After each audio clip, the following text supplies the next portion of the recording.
Thank you for tuning in to Zim News Beat TV.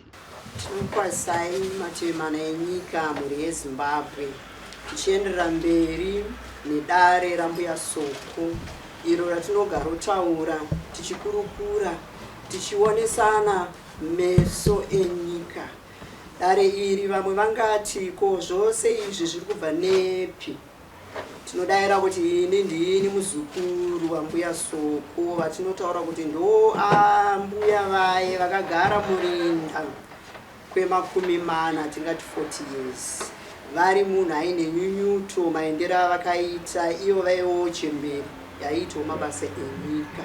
Asi zvisinei mbuya ava vakazoendavo kumusha kwavo vafukurwa kuiko kuWarren Hills vachienda kumusha kwavo kuZaka ward 30 kwashegota. Saka nhasi tiri kuti toda kuenderera mberi nekupakurirana tsananguro idzi. Ini semuzukuru wavo tichifambira dare ravo tinozviziva hongu kuti mumhuri sevanhu vechivanhu tinochengetedza zvemudzimba dzedu chakafukidza dzimba matenga yavanoti wawe privacy.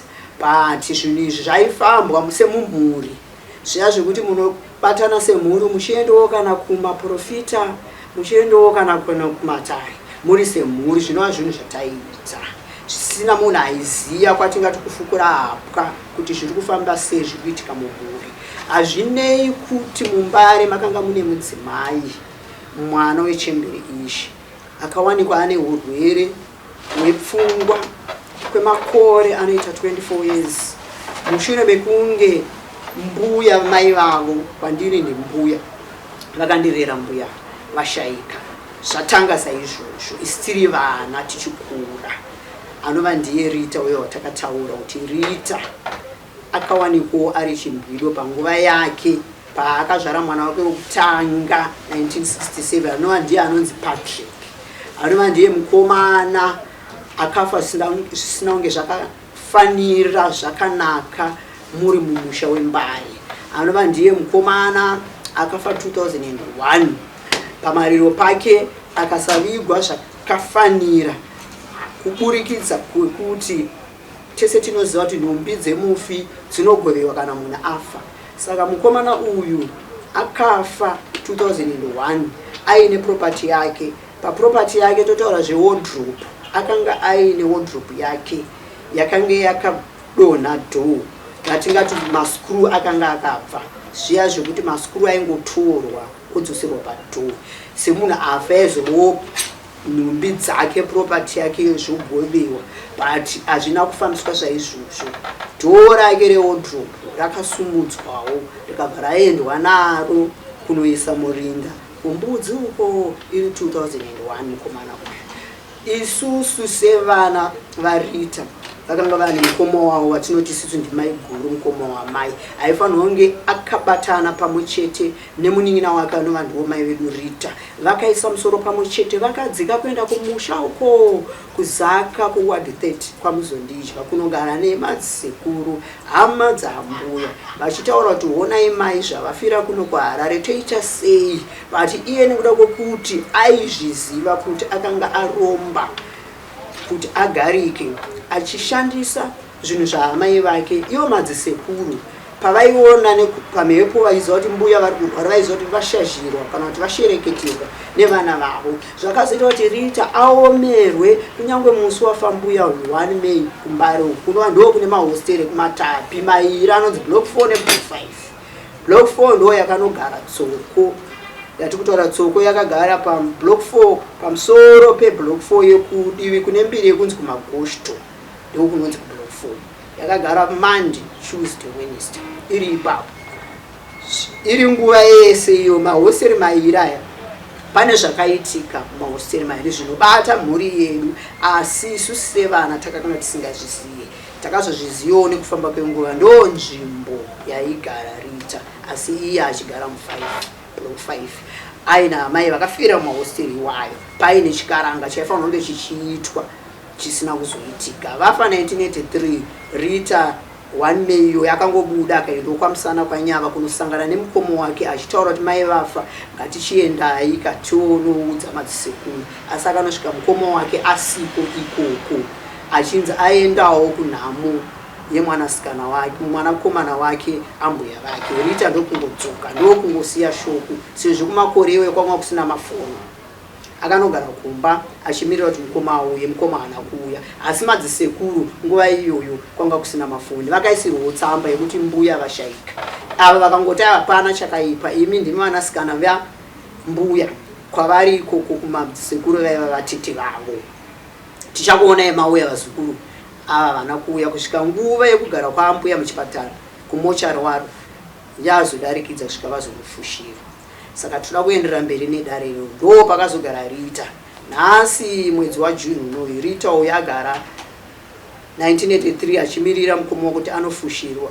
Vanogara mariro aya mai vavo asina kuuya.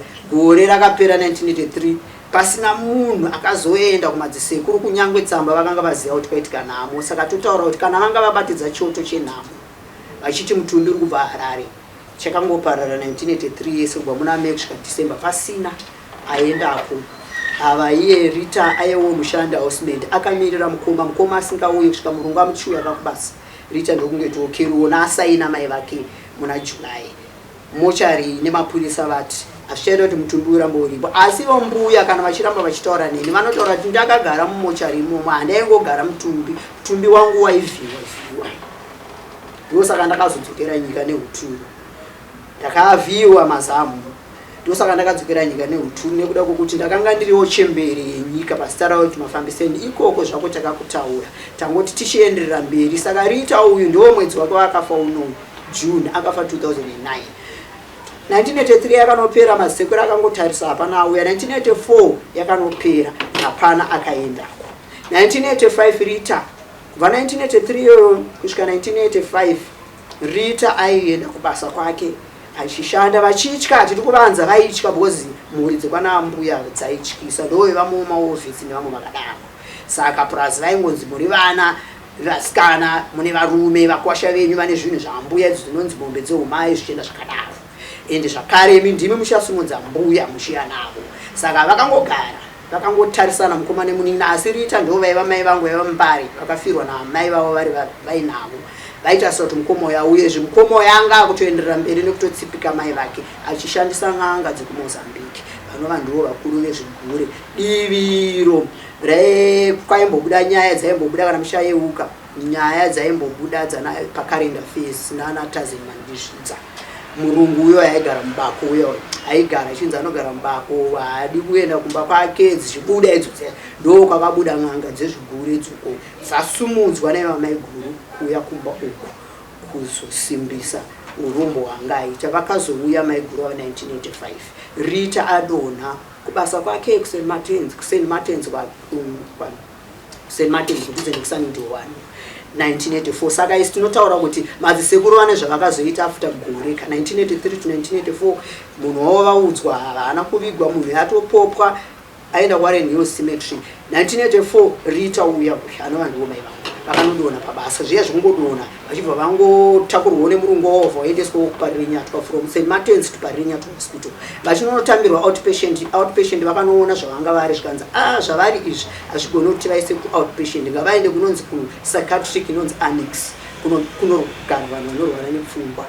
Nekuda kwokuti nekufamba kwenguva zvainzi vari kuoneka kuti vanga varohwa nezvinhu zvavanga vachirakidzira kumeso kwavo kudii. Sachishamiswe madzisekuru ane raite kuita zvavanoita nekuda kwokuti vakaonekwa kunge vakashorwa nevana vemukuwasha. Zvika zvaitisa futi kuti kumamisha ikoko kuite hondo dzana baba wavo because ndo kwaakanga kuine musha wababa wavo. Mbuya vakanga vari mukadzi wasekuru Chiya asi kumhuri kwavo vari mhuri yekwana Mutefu. Saka tingangoti ngozi yakazofa Rita uyu ari akashungurudzika vanova ndivo mai vangu ndo vakarera urwere hwambuya. Mbuya vachipiwa Rita vakambenga vari mumaoko maiye wacho watitaura mukomo wavo akazofa muna 2019 kwamusana aromba. Saka toda kuti nyika izive kuti zvakaipa zvekuromba because ukaromba uchaparadza dzinza rako. Zvakapesanisa zvikaurayisa futi Rita shungu yake nhasi ari kumbudzi uko irinda futi riri kupfuka kumbudzi ikoko naye mwanakomana wake uyu vatikuti Patrick mwanakomana futi ari kupfuka kumbudzi ikoko. Saka tati nhasi damboti timbokujekesera nekukuonesai zvinhu zviriko kuti vamwe vaimbi vaya vanoimba musade kunyeperwa navo kuti vanongoimba zvekuziya zvavo kana zvindinorotswa kana ndinoimba vanenge vakaudzwa nyaya idzi kumatare.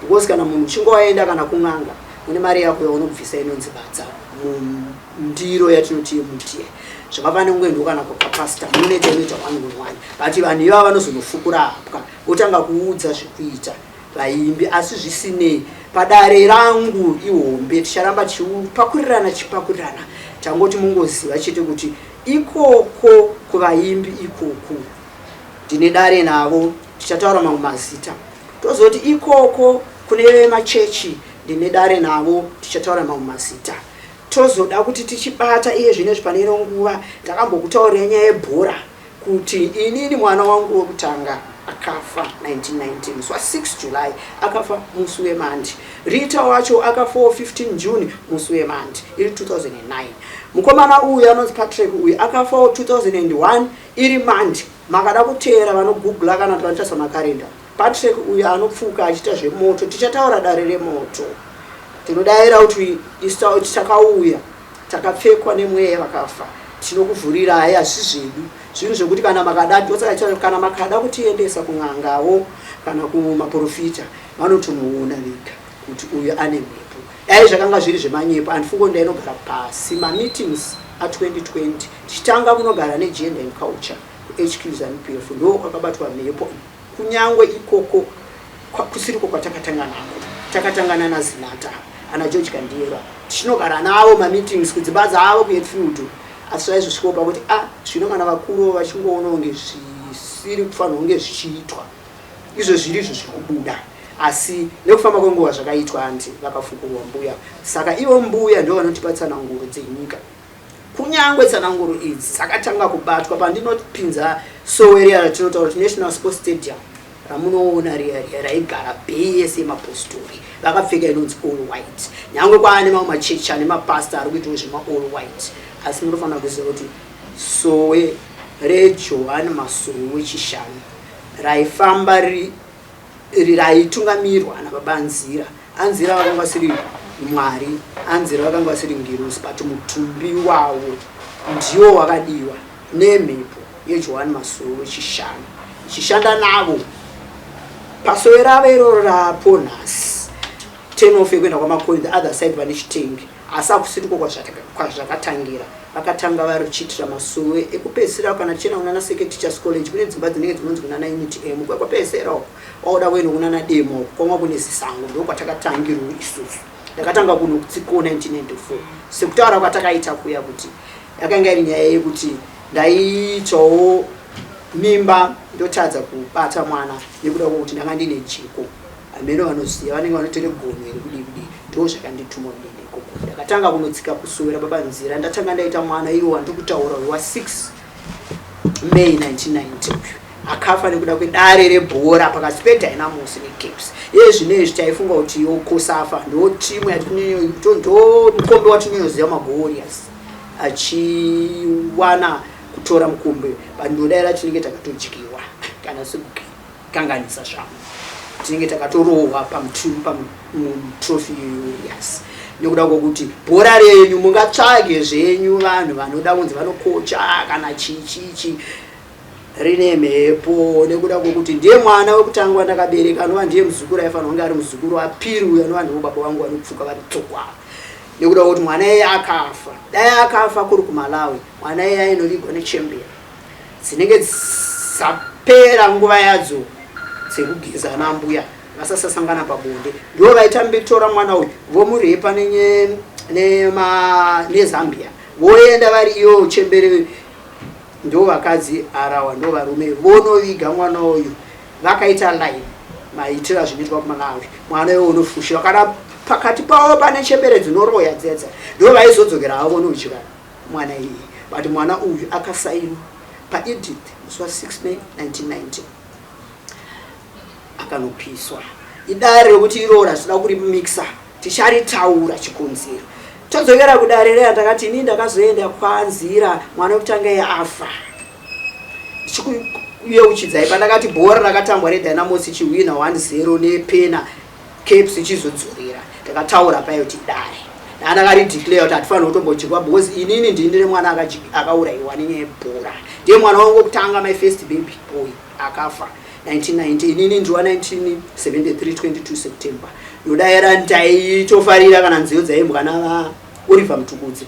nekuda kwemonth imwe chete yekuzvarwa ndodaira tese tinowirirana kuti Oliver Mtukudzi akaimba album yenhava zvizhinji zvacho ipapo upenyu hwatinge singadi kutaura zvakawanda ari waSeptember kana ivo baba vatikuti Jesho vamunangapa kana sikukanganisa ndivaSeptember futi zvakare yepiri vanova ndivo baba vangu vanopfuka vakavigwa muvhu renyu renyika renyu rine musi wa3 September 2004 hakusikuri wati kwakashayikwa mari munhu airwadziwa nekuziva kuti mukadzi wake akasacrificewa kuitwa chikwambo nehama dzake nekuda kwokuti ivo vose vakatadza kukwanisa kuwana mari semunhu watakataura kuti aiva kuki aiva paint aiva mari yavo nemari yemukadzi wavo maid housemaid yakatadza kusanganiswa kuti vakwanise kusumudza ambuya kuendeswa saka pakarohwa shamhu Rita ari kubasa kwake pakabva paita kuti hama dzibva dzangoita mazvake mazvake uyuwo achingoti handichadzokera kumadzisekuru because ikoko kumadzisekuru mukoma wamai uyu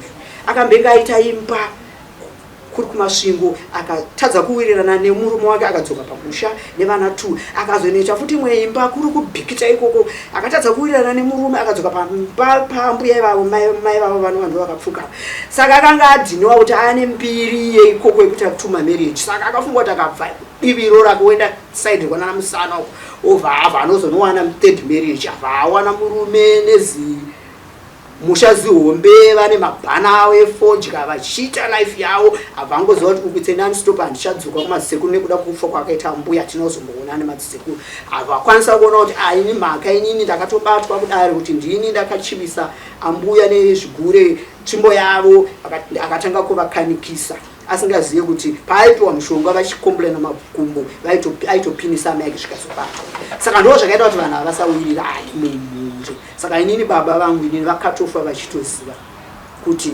mukadzi wangu ndaisekwa inini kuti mukadzi uyu anorwara nepfungwa kudii kudii ende inini ndakatadza kusumudza ambuya kuendeswa vakatofawo baba vangu vaine godo ende semunhu anga avengwa nehama dzambuya kuti mukwasha asina nzeru akatadza kuunza amai saka atingati Rita akafa achirwadziwa vana vake ofunga nguva yake akaenda futi kujeri zvatakataura zveshe kuti Rita akaenda kujeri nguva yecolonial rule vana vake ini ndide first born musikana wake wekwababa vake sekuti Rita akanga azvarawo mwana wake wemuzimbabwe nepatokutaura kuti nedare nevaimbi Rita akazvara mwana wake wekutanga kana vachayeuka nguva yeindependence nenguva yaimboitwa yatinoti majairos jiri fete nguva idzodzo zviri mapa zvinenge zvitengeso zvinhu zvazvo mukufaro kune band rainzi rekwana Teenage Kupu and the Okavango band munhu aiti kana ari pastage aita wemashu ndo kwakazvarwa mwana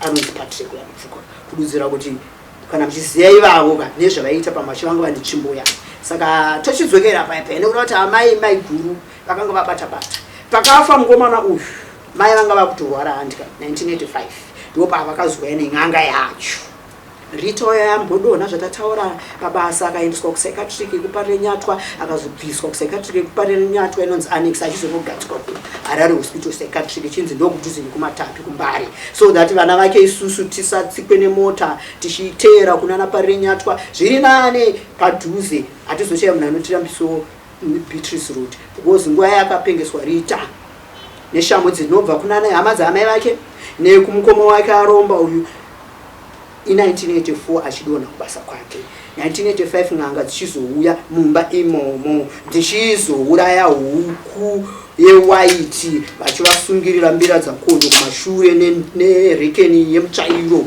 vachiuraya huku iyaya vachisanganisa nemushonga nen'angakadzi iyi vachizora amai vedu mushonga vachizovaka vakapfeka hembe ropa iroro sanganiswa nemushonga yezvigure vosungirirwa vonwiswa zvichiitwa nemukoma wavo opfeka machira emuzimu aya ambuya aya nedhukora raipfekawo rekushava raipfekawo mai vedu Rita vachiita sacrifice mu853 munova ndo n'anga yezvigure ine grasi yakabva ikoko naivo divi ratataura kune nyaya dzemurungu ya ndo kwakabuda nen'anga idzi dzikabva dzakaedza badza sacrifice Rita zviri zveurombwa. Isusu vana vemubva kure tiri vaviri, tiri vana 2 vaPiru anopfuka uyu anofamba ari dzoro uyu, takabva taitwawo futi izvozvo zvekugeseswa mushonga nekunwiswa mishonga nekusirwa mimwe yatainzi tinomubikira achidya mangava zvikafu achisirwa izvo zvisingafanira kunge zvichiitwa. Asi nokuda kuti baba vangu vanga vari munhu wemhepo vaitozvibata vachizviziya, saka vakadeclare kuti inini pachirudzi changu ndiri musena hatitambe zvigure, but nekuda kwokuti ndo way out yandakatiza nayo kuMalawi through upenyu hwataitiswa kuMalawi nenguva yekwana Kamuzu Banda, ndakabuda kuMalawi ndine way out yezvigure. Saka style rese kana mishonga yese zvigure tozviziya, ndo pakazodeclarewa nanzi tatora amai taenda navo kuti urwere hwauri pana amai venyu vagara muchipatara pasingaperi hauperi, vachangofa vakadaro nekuda kuti vakashandiswa mushonga usingaiti. Saka Rita munhu ari kudzoka nekuda kwokuti akarwadziswa, ndosaka tiri kutaura kuti Rita kudzoka kwake tikaenda kurinda rake kumbudzi kwakabuda futi muti semuti wakagoborwa, pakagoborwa muti wakagoborwa kuWarren Hills tichifukunura mbuya. Musayo musakanganwa vanhu vanoteera chirongwa ichi. Mbuya kuWarren Hills vakanga vamera muti waikwanikwa uri unyoro nekuoma, watanga wachekwa watanga kuzogobora kwakazonobuda zvese zvakazonobuda izvozvo. Uchitonatsouraya vanodya hope yatinoti isusu cassava amene mufarinya kuMalawi toti chinangwa, ndo waiona midzi dzakatosara kuchena kuti weke pasi muri murinda makatiswa mbuya. Zvisinei tikuendera mberi nenyaya, todangodzorana pfungwa. Saka mwedzi unoyu ndo watiri kutaura isu kuti Rita akafa musi wa15 June 2009 ane chigumbo chemukoma wake akaromba, ane chigumbo dzemasekuru ake kuti ini ndakazongopiwa mai, mukoma ndiye aimbogara namai, mukoma ndiye akanotora mai kumusha kwavo achiti chiuya muchiona permanent marriage yangu yechitatu, uku ndakakushodesa yandirambe mai vangu, uku ndo kwandakugara nezvishuwa ndo kwavakazofa vari ikoko. Saka vakazonorwara nekuda kwatataura nyaya dzezvigure ikoko semuchangani, vaichiva bvudzi ravo rakanga ri black newhite rakachena, neivo vachitozvichinanyakarewo chavo nemwana wavo pamba pavo achitotooroka semunhu ainwa doro kundara aitoda kuti mai vangu vanoziva mushonga chichi. Saka akazotambawo neshamwari wodziye zvigure nevekumaprazi vabva vatozoshanyira mai vabva vatonasomaona mbuya vaiva kuti ndo zvavari, sodzimara vatoziva kuti ndo zvavari, achibva azofarisawo kuti ndoda kugadzirirwawo kuti ndizoitawo zvinoita mai vangu semunhu muri kunazona vane tsvimbo yakapenya. Asingazivi kuti mukudaremo munhu wokurwa pasi petsoka zvazokonzeresa dzinza rese kusawirirana nemamiriro azviri. Saka Rita uyu munhu anopfuka achisida kumbokuvanzana. Takaenda kumbudzi rinda rake futi rakamerawo futi zimuti, nokuti ndofanira kutofambira futi kuCity Council kuenda unoitisa inonzi reopen yekungoti ringovhurwa chete padimbu rwezimuti iroro riri kumbudzi nemo maZimbabweans teererai. Mbuya vakaita muti, Rita aita muti. Tochitaura nyaya yemwana wake uyu, andika mwana wake uyu mukomana wati kutaura uyu akaita kuHundu achizodanana nababa wedu tichisvaura isu tiri 2 achizoenda hake kuJeri kuma 1977 1988. Isusu baba wedu achiti handina munhu angandichengetere vana, ndinotoshanda pano payati, murungu haangadi pano, ndo pavakaita noise. Tichizonochengetwa kuChinyaradzo, tichizoriliswa. After ariliswa hanzvadzi yangu ndiye aiyamwa, achibva atorumurwa zvatakataura zveshe mukaka kuchinoyani kuti chinogara kuChinyaradzo. Saka inini kana ndakatarisa handimboda kukutenderera Chinyaradzo yakatsva, takukuonesa Chinyaradzo yakatsva imhepo idzi dzangokuonesai mubva magara mazviziya kuti Chinyaradzo yakatsva imhepo idzodzo. Woti iye Chimbwido 24 years achirwara nepfungwa, muchitongwa nababa vangu ngabe maovhesi muchinoklema zvamunonoklema, iye asingaende, nhasi akudzoka idare iro rakamera rakadaro. Murume wake achitaura kuti inini mukadzi wangu akakanganiswa nemaZimbabweans, ininiwo kana mukada kundiviga muchandikanganisira mandivigiro, zvoita kunge zvakanoramiranwa pahama dzake, iwo ari ePiri akauya muno muZimbabwe. Achiuyawo Piri muda kuziva pamwe akauya sei, akauya achibva kumusha kwake Piri, hange nzvimbo yemusha kwake. Tichazotaura dare reMalawi, takupedza iri riripo rambuya. Achiuya ari Piri anova wangu ainzi Gideon, handikamuno mune jongwe renyu uko kwaianga uko vane jongoro patsvimbo yavo, saka vainzi Bambo Gideon Gideon starabo. Saka taivati Bambo Gideon ajongwe mutema Fijarona mutupo uri Piri Sachoka. saka Vijarona naSachoka maseni mutuko ndoupini akauno saka vaitoziva zvikuitika nekuda kuti ava mai guru kuzonovombera kuri konana musana kun'anga dzezvigure vakambenge vatombouya kune n'anga yakambobuda kana muchayoka newspaper 2004 akanzofurufushwa zukuru nambuya vakagwa nemabhanditi pana akabuda achikomenta paTV achiti zvakaonekwa kumhuri yekumbare kuti kupedza ngozi mumhuri kuiripa pana Dube n'anga yekuMozambique yakambosvikirwa namai guru vachida kurombera ipapo vasingazoti ini nababa wangu vaivo mudare waDuveyo saka Dube paakanzwa ndiri kuda kugadzira mushonga waRita mukoma wake auya kuti tivape zvavada kuitirwa panyaya dzekuti vagare vakapfuma vakabvunzwa zvikanzi Rita upi nesenemu upi zvikanzi wekumbari zvikanzi mukadzi wangu azviite ende vachibva vasangana futi nababa wangu amai guru vachibva vangotisa padariro votoona kuti baba vaive kuMalawi vanenge vanoziyana nevanhu vakawanda vane mishonga vanotipa mishonga yekuti tipfume tirombe akabva azongozviitira ikoko saka zvisinei tauda kuti tichiendera mberi nedare patakarisira kuti takataura isusu kuti inini kuti ndizive kusowera babanzira enyaya yemwana ndichita mamiscarriage tikapesera tataura kuti nyika inofanira kuziva kuti kusowa kwabanzira hakuna kunge kwakasvikirwa zvakanaka patakataura zvana baba Joseph Chimutimba nhasi tikutaura zvebhora nhasi toda kunangana nezvebhora renyu ratataura padiki diki vakashanya kwanzira namai Shurai tichafamba nazvo tichitaura nyaya yemusamara inova ndo dhuku rinomirira kala yeZimbabwe white for peace vaPhilip Changwa vasvikawo ikoko vakwira mota dzavo sevanhu vane mari dzavo vakanga vauyo vatumwa nebasa mumwe munhu futi akatadza kuwirirana nemhepo saka takataura paya kuti pane nguva yakambobudawo imba yavo yatsva uri muto dziri mhepo idzodzo hapana chete nyaya yatimboda kutendererana inyaya yekuti vakatadza kungokumurawo bhutsu asi mai Shurai vakakumura bhutsu yavo vanga vapfeka bhutsu yavo kana sukangatsa bhozi ndakandiriko ndakatanga kuenda kusowe 1994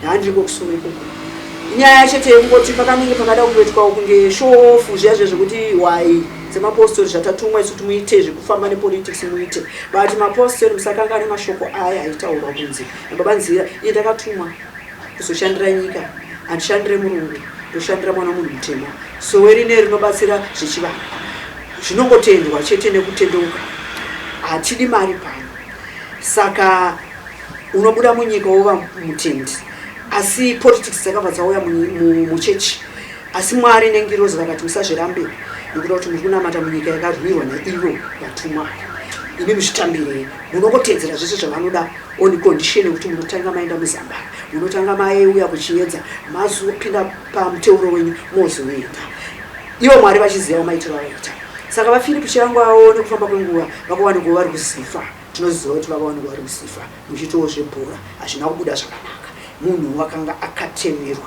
because munhu wese anosvika ikoko anotoiswawo exile yekuongororwa kuti wakamira sei hazvinei kuti pfuma yako hazvinei kuti wakamira sei uri toongororwawo ndosaka ichinzi chipatara chinobatsira zvechivanhu mwana weAfrica asi mwana mutema saka tosiya ipapo pandakapedzera kutaura ndipaya ndakapedzera ndichitenda mai Joyce Mujuru nditi mai Joyce Mujuru tendai Mwari imi ndimi vhaisi wechikadzi muno munyika akawanikwa ari mupenyu pamavhaisi ese akafamba nababa vaMugabe nyaya iripo ndeyekuti atida kutendererana panapa tinoda kutaurana chokwadi baba Mnangagwa iSecond Republic iripo vari Joshua ini kana ndakatarisa hurumende yavo yakauya kuzogadzirisa pakasirirwa panoda kuitwa macorrection nepanoda kuwedzerwa tichifamba takadaro mai Joyce ava ndikavati imi mai makafanana naJoyce wekuMalawi Joyce Banda why ndoda kunyaya kuti tipedze dare tizonatsopinda rekuMalawi because pana Joyce Banda pakafanana nepakanga pakaitwa naJoyce Mujuru akavhura pati yake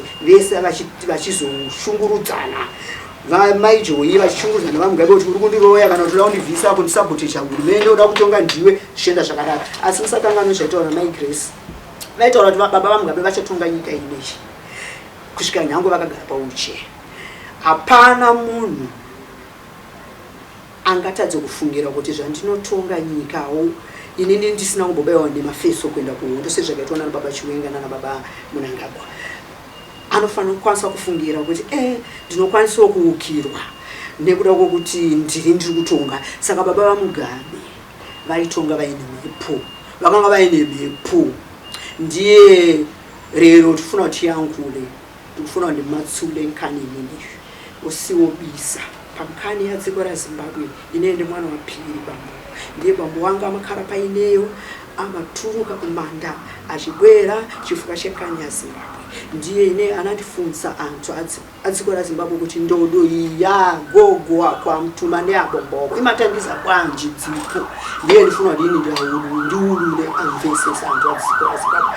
Bambo Mugabe anamwalira chaka cha 2019 mundimvesesa anthu. Chifukwa chani iwo amazifunsa wokha kumanda kumene kuja kuti kwanji anthu awa iwo amanena kuti anandiukira pampando apo ndinali kusogolera dziko. Ndiye ndisandikapume kumanda kumeneje ndi chifukwa cha abambo Munangagwa ndi anthu awo onse, kutanthauza kuti wonse amatsatirana ndi abambo Munangagwa. Ndiye ndi chipongwe chimene chanandipanga sangasogolere dziko. Ndiye pepani lero ndifune ndiyankhule chifukwa ndiye lero ndili ndi mphepo ya Malawi ya abambo anga palibe kubisa. Ine singazipedze zimene zija asizimandipedza ine kukhomo ndimakhala kumbali. Ndiye chifukwa cha zimenezo ife anthu mukadzindikira Amalawi abale anga muri mudziko tikufuna tisese dziko. Bambo Mugabe ndokwiya kumanda chifukwa chikuti amanena kuti ine ndinali ndi mphepo imandisogolera, imandiyanganirira, imanditeteza. Zinatenga bwanji kuti anthu andipange chipongwe. Ndiye mphepo imeneyo imapangisa kuti iwo asapume. Ndiye mphepo amayipedza bwa anayipedza ku Malawi mu dzanja la bambo Banda. Ipume pamene pache chifukwa kuti amwa anthu samamva. Ndiye ndibwerere kuchishona nyaya ilipo ndi baba Mugabe asikuzorora kumanda pavari ku Makuwa. Nekuda kuti vanotaura kuti inini sei zvinhu zvakaitika. Kunyangwe ndiri munhu tese tinotadza, but maitiro azvakaitwa inini ndine hondo, ndine dare nehurumende iri kutonga ino vanhu iri kutonga muna baba Munangagwa. Baba Munangagwa sorry ine zvandada kuti nditaure. Ndinodaira makachema muzukuru akafa. Tikatonzonzi baba Munangagwa vakaita namo. Ndinodaira kana siri kukanganisa mwana junior wenyu muzukuru. Ndinodaira amai Monica Mutsvangwa makachema muzukuru akafa parodi. Anonzi paida moyo chikabudo pamana lepo idzodzo inyuti iyo vari kuti makadi kungouya zviri secret mutongoitana zviya zvekuti ndara chibva kani zviya zvikunoungana kuZimbabwe makadisvereredza. Ndiye amanena kuti ine munandipanga chipongwe kunge ini mukadzi wakumara taku yangu yasakwati akadzi amaenda acha pachizungu amati maprostitutes amaenda ndiye ine anandipanga zimenezo ine dzisiri ngemuntu uyo asiwa nzeru ndichipongwe chimenechi. Ndiye ndisandikapume chifukwa chokuti ine manandipedza manandipasa manyazi nari muntu wochuka nakhala pampando wasadake pa AU ndinasogolera dziko zaka 30 years plus. Ndiye zimene zimanandipanga ndiye sandikapume. Ndiye kutanthauza kuti abambo anabwerera dziko rawo kwina kuri muntu wose uyo anapita ku Zimbabwe grounds. Todzokera kuchishona baba vanotaura kuti inini zvese zvamakandiita nyangwe taiziyana kuti takatadza kana ndakadii zvakazonyorwa zvese zvekuti vaitora kana vaidii taifanira kungonzwanana kana kundiita izvozvo. Makandibvisa chimiro inini mukandinyadzisa inini zvinhu zvakandirwadza asi ni kuti ndizorere nyika ina itongwe. Todzokera mashoko aya aitaurwa naMai Grace kuti baba vatonge ava vari kutonga murume wangu achafira pachigaro akagara pawiche.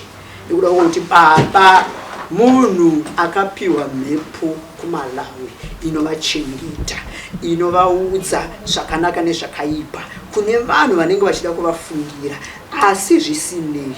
Ndo panakataura paya kuti November 2017 movement yamakaita usakangane kuti zvakabvumirwa. Ndakazvitaura kuti zvakabvumirwa dai zvaasina kubvumirwa dzakarira sei. Tese tinoziva kuti November mwedzi uchiremerera, mwedzi wekuti hatiroorane, mwedzi wembudzi, hatiroorane, hatichate, hatitizisane mukadzi kana nenhumba asungirwe, ngationesane ipapo. Saka kuraudza Zimbabwe nezvaitwa nababa ndosaka nchiti baba vaMugabe vaiva Moses Moses akatofa achiziva kuti Mwari anditi achanipinda Kenani. Saka vaMugabe zvinhu zvavaita mukufamba kwavo vachitonga vaneoneko zvavakatadza. Ndosaka pakazoita Second Republic.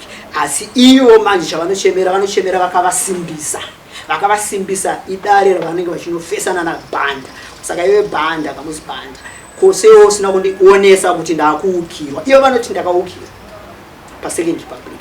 Sei usina kundionesa kuti zviro zvakuitika takazongojumwa nevanhu avakutonga sei? Saka tiri kuti mhepo yavo iyoyo ngaisifanira kunge ichizorora zvakatoitika. Asi iyo vari kuti handizorore nekuda kuti ndakanyadziswa. Saka ndicharamba ndichirwisa nyika ineyi ende hazvishamiswe kurwiswa kwedu nekuda kwokuti havasi kufara vari kuti makandipisa. Saka isitochiti isu vematare vemhepo musakangana kuti ndiri umwandi kana ndichitaura ndinenge ndichitaura musakangana kuti kana ndichitaura andinoita kunge ndisingarespecte ndichitaura zita remunhu. Kutaura kvedare ndo zvarinenge chitaura ndoziva kuti tinoziva kuti tinoti vanhingi but kana mhepo yakutaura vanzitaura zvazviri. Saka tiri kuti vaMugabe vasafanira kunge vachitadza kurara kwavakavigwa nekuda kwokuti ivo vanotaura kuti nekuda kwaizvozvo zvakanditasabira paHeroes. Nhasi mukadzi wangu Shizelona iye mukadzi wari paHeroes sari watakataura naye takataurawo ndizviri pachena kuti ari lona nekuda kwokuti pane nguva yecouple time. Asi noti vaMugabe havasi ipapo. Saka isi tiri kuti zvopera seiko vaMugabe makabviswa kana mabasa enyama ita maida kuti zviitwe sei zvakabvumirwa nenyika nemidzimu yenyika kuti zviitike. Dai zvanga zvisingafanira kunge zvakaitika zvaibudirira. Saka nengirozi nekuda kuti Mwari ndivanoona anti pane zvavakatadza. Saka imimi muda kuti zvipere sei? Dare riri kutaura kuti baba vaMunangagwa hapana chitakamboipa pakutonga nhasi kwavari kuita nevavari kutonga navo. Nyaya ingoripo ndekuti munyika ngamugare rinyarare. Ivo kana chinotimba akatumwa nengirozi kuti akaudzwa sekutaura kwandakazvitaura ndikandindi kushtaura imhepo inenge ichibuda kungirozi ngavaende vanokumbira zvavakatadza uko. Ivo vaMunangagwa vanofanira kungopeya a visit yekuMalawi panguva yakanga ina naBingu Mutarika. Bingu Mutarika akafa achinetsa noona Joyce Banda semanetsanira aingotiwo baba vaMugabe navaJoyce Mujuru. Kukazonzi temu yavaBingu Mutarika ngaichiproceedwa nemunina wanonzi Peter Mutarika akanopedzisa temu yake akazonoitwirwawo iwo maelection ake ega Peter kuti anodiwa here akawanikwa achidiwa amaiJoyce vanga vatobudisa amaiJoyce Banda vanga vatobudisawo pati yavo kutiwo yaifamba nguva yaPeter Mutarika yaBingu Mutarika nemunina wake Peter Mutarika yainzi DPP. VaJoyce Banda vakazobudisaiwo inonzi PP People's Party vachiignore D. Asi vakangonechiwa ndika iyo Peter azotonga Malawi akazoichikoka akazopinda varipa. Saka panguva yaitika zvese izvozvo zvinhu zvekuti paita seronzi pa2019 yakazoya baba vaMunangagwa pawanikwa kuenda kunokumbira. Saka nhasi ndiri kutaurawo baba kuti mwana wenyu muzukuru wenyu akashayika uyo mhepo dzakawandisa asi dzekuti tinoda kuti ndedzavaMugabe chete. Muno munyika mune mhepo. Saka ngano tine vana vechimoyi tokutendai nekuchinja kwamakaita Morris Tepo muchisa chimoyi Kenya.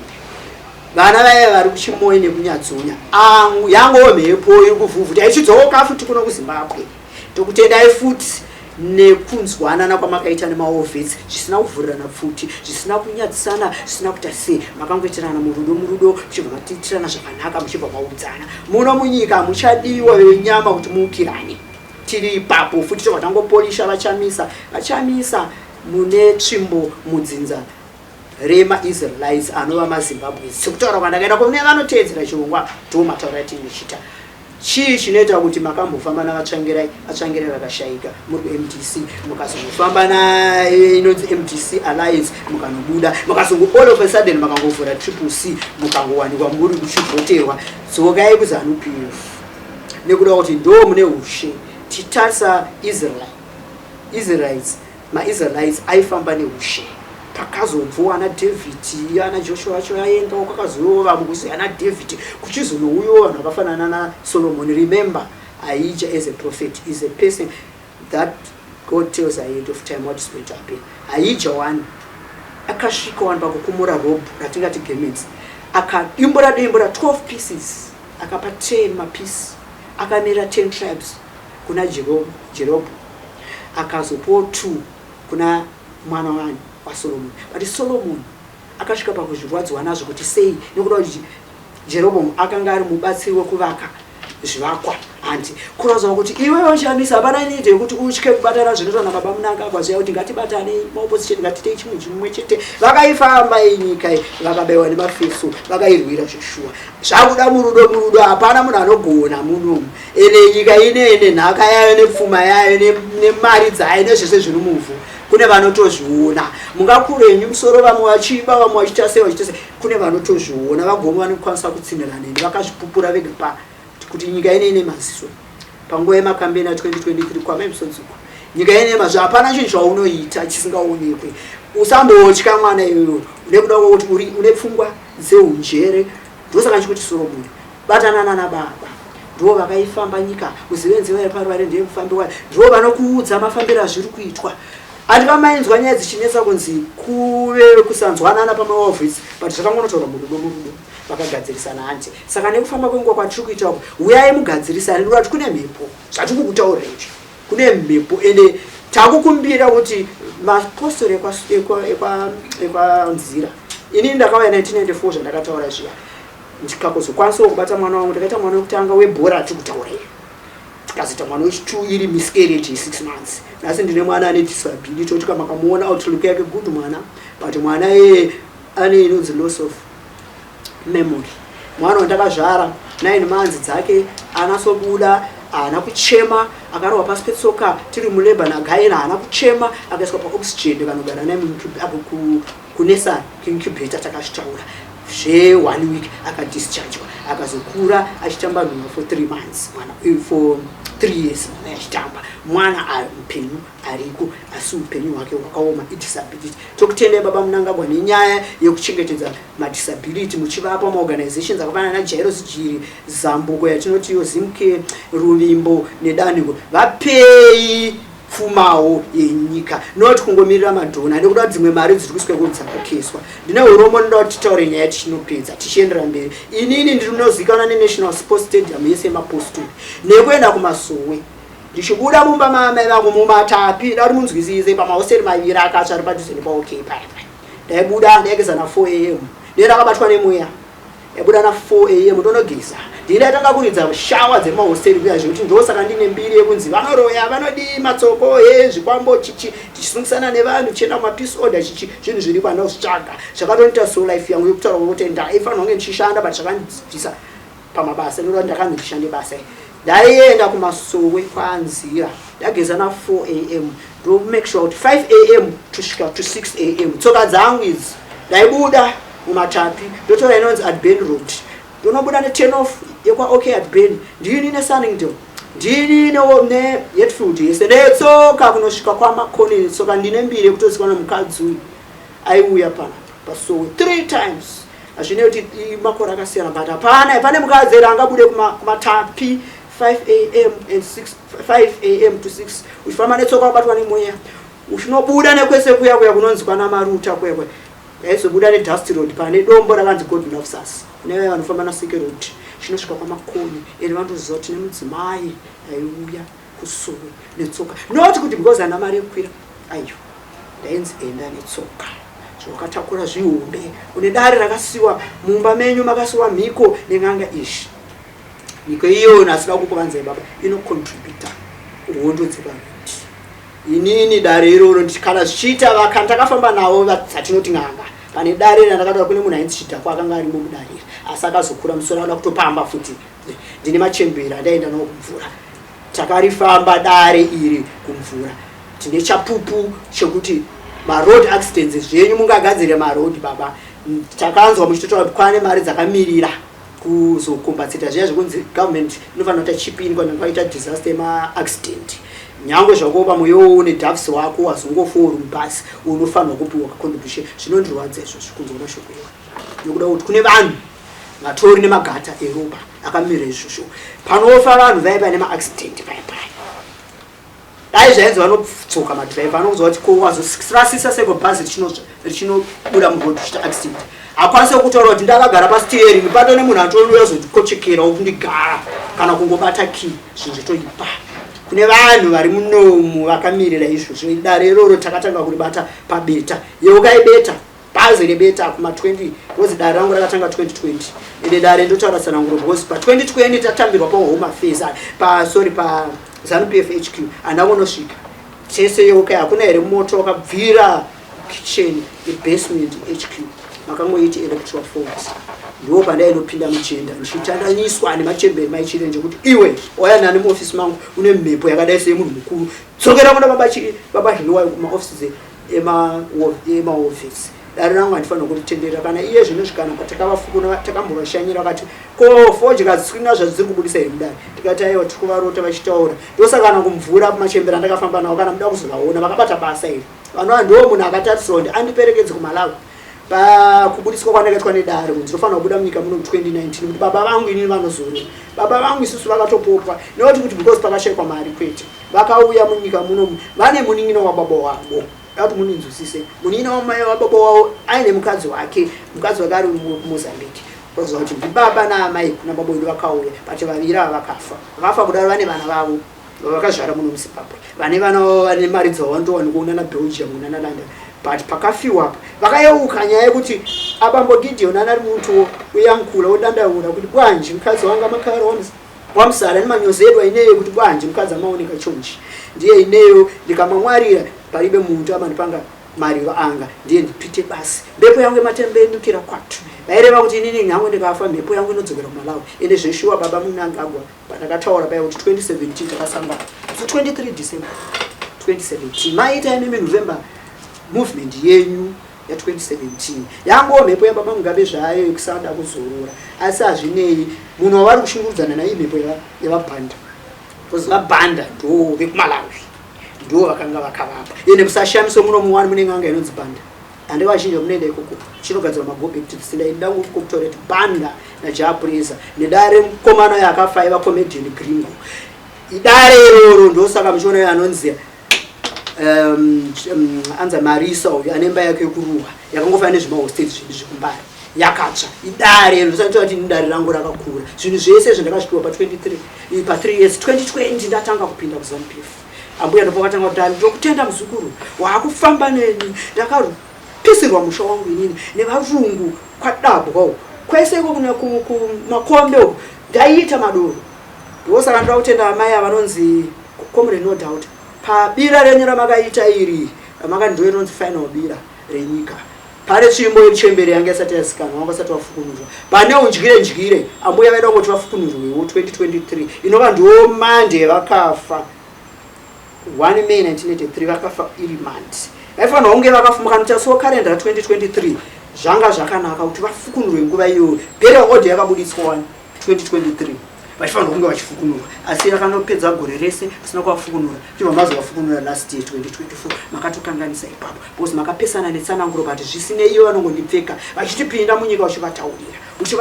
uchivaudza nyaya idzodzo uchivaudza saka hazvisi zvinhu zvokuti mukashamiswa kuti ari kuzviziva sei pataifambira 3 years tichienda kwese mumaHome Affairs kwese ikoko tinogara navana baba kazembe tichienda kuona najenda tichienda kumatare zvinhu zvaitwa privacy andika but zvakazobuda asika vakazofukurwawo vakazonosvika pamusha wavo vambotionesa haka yatakutaura kuti ihaka seshoko ravaigara vakataura vakaputa kuti haka dzinonaka fodya havaingoputa fodya dzese yangokanganwa muzara vaiputa fodya asi magombwe unoziva fodya dzemagombwe anga isiri buti chete pamwe ndikati mutombo handichaziva hangu ndiregerere ipapo vane fodya yavo yaiti ndakanobvunza inini ndatumwa namai vangu kuti ndanotenga vana vasina vaindaitengeserwa ende vanga vakutoziva kuti chizukuru chambuya chauya vaiziva fodya ngoti nhasi iripo koko vakutuma kuti avapo saka toda kuti muzive kuti mhepo yababa Mugabe ngaizorore inozorora sei inozorora nekuti ivo vasarambe vachienda kunonyunyutira kamuzu bandara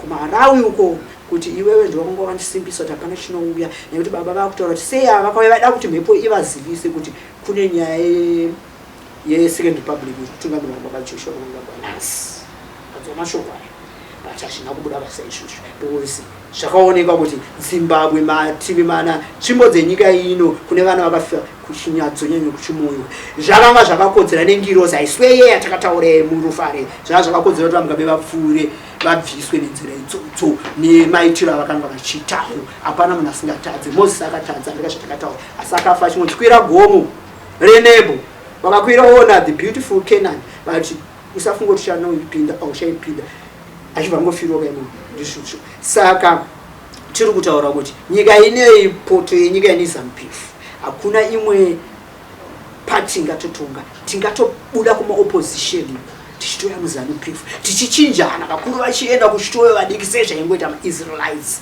mundibate ipapo nekuda kuti nyika ine is a God Christianity country, a God fearing country asi mamiriro azvaita zvanyanya zviri kuitika munyika todzokera paSowe ndikutaura kuti kuSowe tine nziyo ndakutaura kuti ndakafamba kubva kuMbare kuenda kusowera pabanzira retsoka kune vakadzi here vanoda toronga zuva rekuti tinobuda makusenseni vamwe kuchinopfuga makumaSowe nguva yemakuseni ndaibuda ndageza na 4 am ndonosvika kumaSowe ndotsoka ndaizokwira kombi ndotsoka ndaiva fasting ende fasting yangu handidyi ndaiti kana ndichiziva nhasi ndo zviri kuitika ngirozi yainditaura nemhepo zvichibatana futi nambuya vachinditenda kuti wakagona mwana wangu wakatanga nekumaSowe dai wakaenda nekun'anga dzaikuchiva dare rako kuzora kukanganisa ochichi saka ramba uchienda ikoko zvichanobuda ende zvakabuda ndokwatakatanga kuziva tsananguro dzangu ndichikunguruka sedhamu ndichikuma semombe kana ndagarwa nemhepo dzambuya mutuma vanedze kwedu kuMalawi timbokupewa kapisi mbichana kuMalawi pandakatanga notsika kuMalawi 2008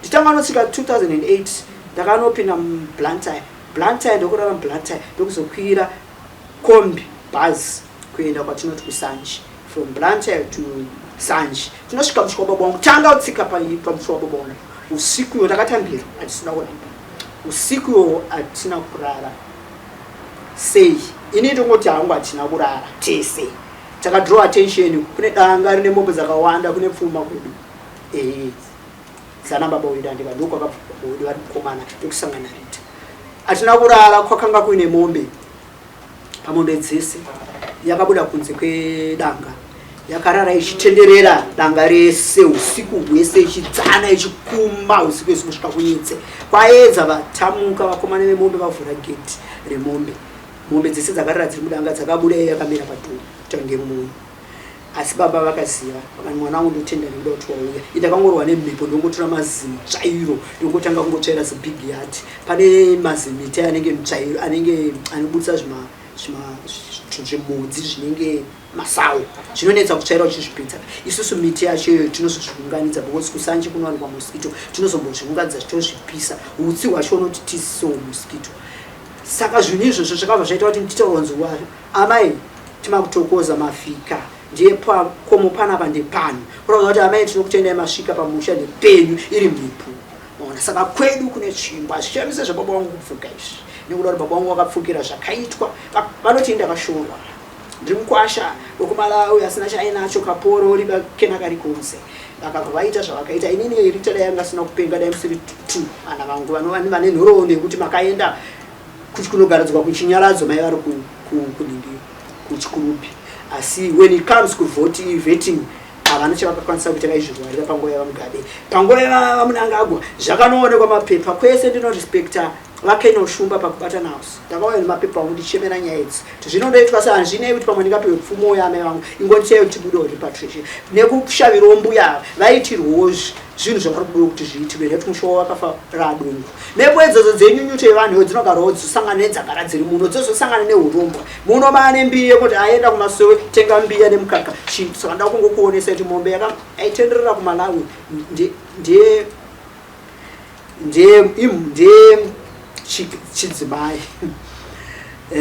ine mazamu saka isusu tiri vana veikoko saka chipo chokuti mombe yaitofara kuti vana vauya vana vane vapiri anova ndiye Gideon saka dare rero rakakura saka tiri apa tiri kuti baba vamugabe vakanosimbiswa titore nyaya yesimple talk kuvana vanhasi unenge wavhura bhizinesi rako woendawo kuna bhanda kana kune eni n'anga uti shamwari ndokuti bhizinesi rangu tiite mari unopiwa zvinokupiwa zvinokuchengetedza kuti bhizinesi rako muzare mutengwe.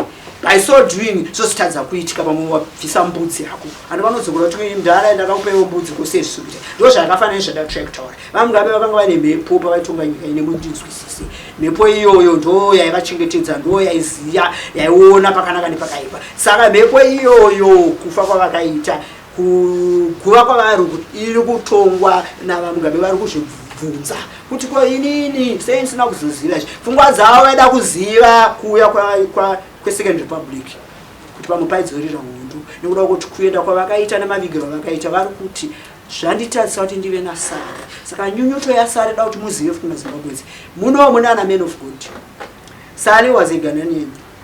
Amai yangu ini vachidischargwa kuparire Nyatwa vakazonzi vakugara kuparire kuwa hospital muGhanaian doctor futi akati amai don't ever waste your time kuyana amai pano mungangoya macheckups eBP eTB eBP netemperature sorry zvimwe zvese zvekuti vachapiwa mapirisi epsychiatric ashaita kana muchibhilivha kwechechi neyochechi vachidischargwa nemudoctor futi muGhanaian. Saka amai edu akadiwo patakatanga kuzondana kwanzira vachizonoshiyambiya navanoenda kuti demo zvatotaura zvati tikuramba tidzigoda ngokutai kuti murambe muchiziva. Saka naizvozvo azvishamise dare randakataura kuti maisali vari kunyunyuta vari paHeroes because havana wavo ende vachinyunyuta kudaro vedzinza ravo kuGhana vanotoziva kuti mwana wedu anozororo paHeroes chiremerero hacho chokunzi paHeroes but iyo chizinochivepo pavai ipapo ndosaka takakumbura kuti ngavabviswe vaende uko vamugabe kwavakavigwa ikoko havana zororo nekuti kuti vari kubvunza mhepo yakanga yakasimbisa kuti hapana anokubvisa pachigara hapana anokuukira kana pane munhu anokupandukira mhepo inokuudza vakazviitirwe kuMalawi. Saka nhasi tiri kuti baba vaMunangagwa sekuya kwamakaita makauya mune chikonzero ndibva matonga nyika sematongero amuri kuita nevamuinawo mavhaisi esai chaikumbira kuti mungopewo evhiziti tsoka yenyu chete mungonoshanyira president vari kuMalawi vacho muchiendawo paguva ravakamuZimbanda kuitira kuti pari kunetsa baba vaMugabe kusazorora vanopindurwawo navakamuZimbanda kuti ona akauya akakumbira ndege palibe zambira kufunika kuti abambo Mnangagwa apite kuMalawi kupita kunopanga kupepesa basi kuti nenda bwera akamuzu ubale wanu akamuzu pambepo yanu na Ngabe pankani iyo inachiitika tawi ya 2017 ndienda bwera kupepesa basi Angabe apume basi izvi chikutaura pachimalawi kuti baba Mnangagwa anofanira kungopeya visit nyango pamuosa SADC chair at 44 vanokwanisa kungoti vangoendawo kuMalawi ikoko hongotuwo muma-VIP cars angati munhu unosvikawo idu pagora panotoshanyirwawo because igova rakavakirwa zvakanaka rakamuZimbanda semunhu vakatongwawo because vaisimbisana ende iyo shamwari hwavo nana Utarika nana Peter wacho vamutarika ngwane mukadzi wavo vanonzi Ethel vandisukanganisa nengangane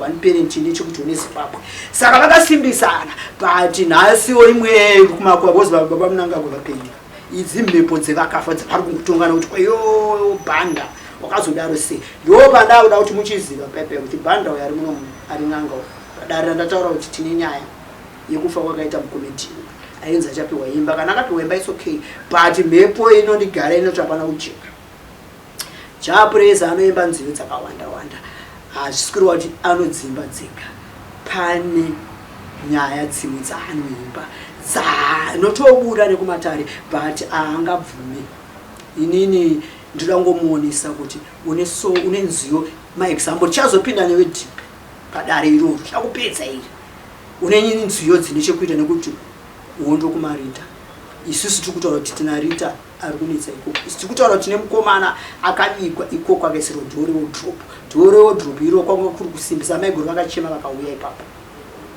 vakaudzwa nemishonga yavo yakabva vakaudzwa nganga yavo kuti kana maenda mwana ndiye first born ndiye mumwe wacho daishandisa yekuti mugarike saka paakafa mukomana isendo tivatore dhoo vangasingafanira kutora dhoo aifanira kusiya dhoo rogovewa kana ichipiwa hama wodhoropu wozinoisaiga mascrew wopiwa but vakatora dhoo iroro rakaniswa kumbudzi nevamwe vanhu vemumbare vanhu vakuru chaivo chinososhamwa kuti kundenderedzana nedhoo iri amene kuti kana munhu akafa iye akaendawo nefirst funeral yake coffin yake riri mukwa rine lesi papaniswa dhoo panoiswa dhoo nekufamba kwenguva atovigwa zvapera takazotenga dhoo rimwe kuna kapenda kuti veza dhoo rakafanana nerimwe racho uise richingoiswa chivhura mukuita mungwengwendere tikati wodropi sezvo vakabva varamba vabva nomuviga vakaramba kugova nhumbi vakati aiwa asati agova nhumbi nekuda kuti mwana akarerwa kwaamai vake Rita ane dzinza rake anofanira munosumirwa dzinza rake saka asati akugova abva wasiya nhumbi vati dhoo reodropi isusu takazogadzirisa rimwe rakati ngwengwendere akazopfuka. Munozviziva here kuti mukomana akavigwa 2001 Matapi kuMbaro anonzi Patrick akapfuka kumbudzi akazoneswa inonzi reopen kunovhura gumba rake 2007 mune muri busy kuti tsvaka Valentine's flowers time Valentine sitakavanda kaungana kumbudzi tichivhurisa mukomana kubvisa dhoo. Saka pa 2001 kusvika 2007 mvura inonaya rakanga raora asi mapieces zvimabvuru zvacho izvozvo zvakangowanikwa zvakadonhera palesi maandateka akangobata kuona tikuona lesi vakabudisa panze akavharirwa.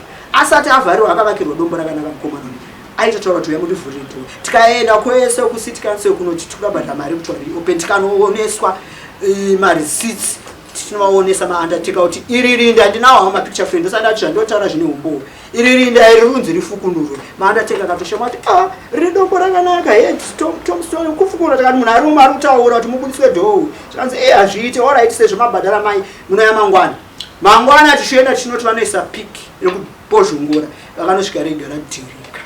Saka moto uyo unobvira kunana Greenview sashamiswe kune mhepo ikoko ndo kwakarara futi Piri kumbudzi ikoko kumbudzi ikoko ndo kwakarara Rita ikoko kumbudzi ikoko ndo kwakarara Patrick.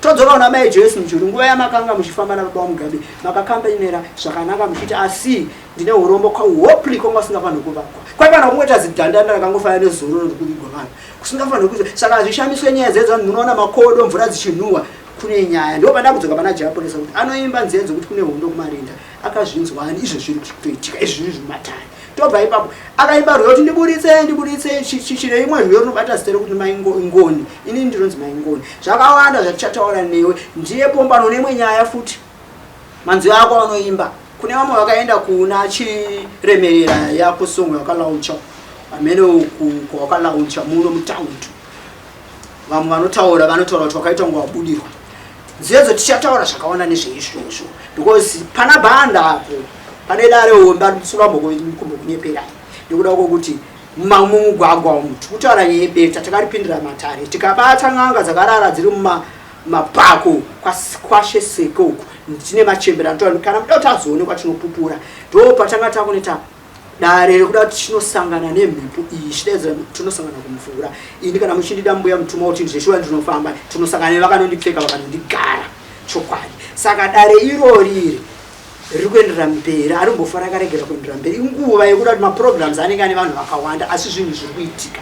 Saka tiri kuti baba vaMunangagwa tongai nyika muchiziva kuti baba vaMugabe vada kuzorora havane nekuti kuzorora kwavo vakanga vane zvavakatadza asi kuri kuti ndima vakavauraya mundinzwisise asi ivo vanorwadza kuti makandibvisa pachigaro asi nhasi vanenge vachitaurana nemhepo munhu akavasimbisa seexample yandataura munhu akavasimbisa nekamusibhanda. Saka imimi tiri kuti pachichewa chandataura ingoendaiwo kuMalawi mungonoshanyirawo semashanyi vanobetwawo heroes kandi vana mazano ari kuenda kunoshanya kumaheroes setori mungoendawo zveita kuti kana vakamuzva kutaura Mugabe kuti puma uzipuma mumanda iweyo bwanji kuramba kuidandaura bambo Joshua anova ndo bambo Munangagwa abwera kuzopepesa aufanira kuramba ushinji blame mishonga yangu kana kuti simba rangu ndakakupa kuti utonge avaingotonga kamakoresa manzo baba vane mhepo ngozaiti kana vakangoti motaketi takuenda vaendera maspirits avo hatisi kuzvishora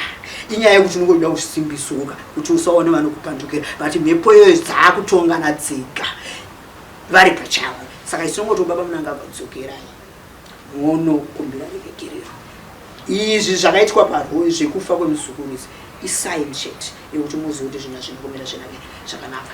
Imimi vekwaMutsvangwa muzvizive kuti parodhi hapane chitsvuku nhasi tine kwekwe yakaparadzwa parodhi hapane chitsvuku chiripo ndechekuti zvaakucontributwa nevamwe vanhu vamunonyanyorespecta muchiti ana men of God. Ivo kana uri munamati zivo nhoroondo yapasita wako usangoenda kuchechi uchingonoturikwa maoko kana kunopinda imomo because mamwe machechi haana kumira zviri right kana siri zvaMwari Satanism.